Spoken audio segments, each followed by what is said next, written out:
Hi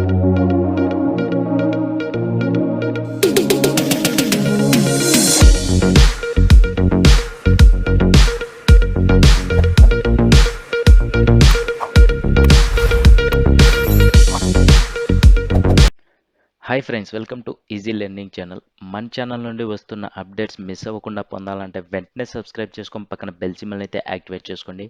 late చేయకుండా టాపిక్లోకి అయితే వెళ్ళిపోదాం.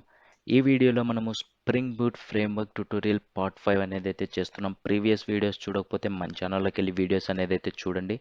మీకు వీడియోస్లో ఏదైనా డౌట్స్ వస్తే వెంటనే కామెంట్ చేయండి, లేదా డిస్క్రిప్షన్లో గ్రూప్ లింక్స్ ఉన్నాయి, జాయిన్ అయ్యి మెసేజ్ అయితే చేయండి. మీకు వెంటనే మీ డౌట్స్ అనేది అయితే క్లారిఫై చేస్తాను. ఈ Spring Boot framework tutorial part 5లో మనము ఒక స్ప్రింగ్ బూట్ అప్లికేషన్ని ఏ విధంగా క్రియేట్ చేసుకోవాలి, ఎన్ని వేస్లో మనం క్రియేట్ చేసుకోగలము స్ప్రింగ్ బూట్ అప్లికేషన్ అనేది అయితే ఈ వీడియోలో ఫుల్ క్లారిటీ అనేది అయితే మీకు వస్తుంది. వీడియో ఎక్కడ స్కిప్ చేయకుండా చూడండి. మనకు స్ప్రింగ్ బూట్ అప్లికేషన్ క్రియేట్ చేసుకోవాలంటే మనము స్ప్రింగ్ ఇన్సలైజర్ ద్వారా క్రియేట్ చేసుకోవచ్చు, లేదా స్ప్రింగ్ బూట్ ఎస్టిఎస్ ఐడిఈ ద్వారా యూజ్ చేసుకోవచ్చు. మనకి ఎస్టిఎస్ఏ అనేదే కాకుండా ఎక్లిప్స్ కానీ ఇంటెల్ ఐజే కానీ ఏదైనా ఐడిఈ ద్వారా స్ప్రింగ్ బూట్ అప్లికేషన్ని క్రియేట్ చేసుకోవచ్చు.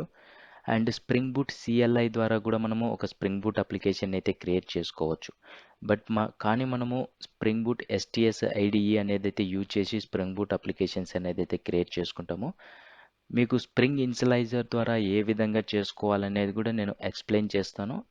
మనము స్ప్రింగ్ ఇన్సలైజర్ ద్వారా చేసుకున్నట్లయితే మనకు ప్రాజెక్ట్ని క్రియేట్ చేసుకోవాలంటే మనకు స్ప్రింగ్ ఇన్సలైజర్కి వెళ్ళాలి, అక్కడ డీటెయిల్స్ అనేది అయితే ఇచ్చేసేయాలి, డిపెండెన్సీస్ యాడ్ చేయాలి. ఆ తర్వాత ఆ ప్రాజెక్ట్ని జిప్ ఫైల్లోకి జనరేట్ చేసి ఆ జిప్ ఫైల్ని మళ్ళీ ఎక్స్ట్రాక్ట్ చేసి తర్వాత మనము ఆ ఐడిలోకి ఎక్లిప్స్ కానీ ఎస్టిఎస్ కానీ ఇంటెల్ ఐజీ కానీ ఏదో ఒక ఐడిలోకి మనం మళ్ళీ ఇంపోర్ట్ చేసుకోవాలి. ఇవన్నీ చేసే బదులు మనము ఎస్టిఎస్ ఐడి యూజ్ చేసినట్లయితే సింపుల్గా ఈజీ స్టెప్స్లో మనము స్ప్రింగ్ బూట్ అప్లికేషన్ అనేది అయితే క్రియేట్ చేసుకోవచ్చు. మనము స్ప్రింగ్ బూట్ సిఎల్ఐ అనేది అయితే యూజ్ చేయము. అండ్ తర్వాత మనము ఒక స్ప్రింగ్ బూట్ అప్లికేషన్ క్రియేట్ చేసుకున్న తర్వాత మనము యాంటేషన్స్ అనేది అయితే యూజ్ చేస్తూ ఉంటాము ప్రాజెక్ట్లో. బట్ మనం కొన్ని యాంటేషన్స్ అనేది అయితే తెలుసుకుంటూ ముందుకు అనేది అయితే వెళ్తాము. ఒక స్ప్రింగ్ బూట్ అప్లికేషన్ క్రియేట్ చేసిన తర్వాత మనకు మెయిన్ క్లాస్లో @స్ప్రింగ్ బూట్ అప్లికేషన్ అనేది అయితే యాంటేషన్ అయితే వస్తుంది. ఈ స్ప్రింగ్ బూట్ అప్లికేషన్ యాంటేషన్ ఎందుకు అనేది అయితే యూజ్ చేస్తామంటే మనకు 3 యాంటేషన్స్ అనేది అయితే ఉన్నాయి. Enable auto configuration, component scan, configurations. ఈ ఎనేబుల్ ఆటో కాన్ఫిగరేషన్ వచ్చేసి మనకు it enables the spring boot auto configuration mechanism. మనము స్ప్రింగ్ బూట్లో మనకు ఆటో కాన్ఫిగరేషన్ మెకానిజం కోసం ఈ ఎనేబుల్ ఆటో కాన్ఫిగరేషన్ అనేది అయితే యూజ్ చేస్తూ ఉంటాము. అండ్ కాంపోనెంట్ స్కాన్ వచ్చేసి మనకు మన ప్రాజెక్ట్ స్ట్రక్చర్లో చాలా ప్యాకేజెస్ అనేది అయితే రాసుకొని ఉంటాము. ఆ ప్యాకేజెస్లో క్లాసెస్, సర్వీసెస్, రిపాజిటరీస్ ఈ విధంగా అయితే రాసుకొని ఉంటాం కదా. మనము ఎప్పుడైతే ప్రాజెక్ట్ అనేది అయితే రన్ చేసినట్లయితే మనకు కావాల్సిన అప్లికేషన్ అనేది మనకు ఏ ప్యాకేజ్ నుండి మనకు డేటా రావాలనేది అయితే స్కాన్ చేసుకుంటూ ఉంటుంది. అండ్ కాన్ఫిగరేషన్స్ వచ్చేసి it allows us to register extra beans in the context or import additional configuration classes.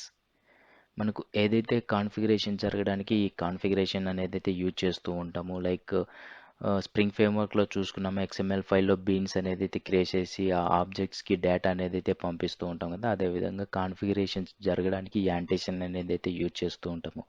ఈ 3 యాంటేషన్స్ యూజ్ చేసే బదులు మనము ఒక సింపుల్గా spring Boot application annotation use చేసినట్లయితే మనకు ఈ 3 యాంటేషన్స్ అనేది అయితే మనకు ఎనేబుల్ అయి ఉంటుంది. కాబట్టి మనము ఈ 3 యాంటేషన్స్ అనేది యూజ్ చేయాల్సిన అవసరం లేదు. సింపుల్గా మనకు స్ప్రింగ్ బూట్ అప్లికేషన్ యాంటేషన్ అనేది అయితే యూజ్ చేస్తే సరిపోతుంది.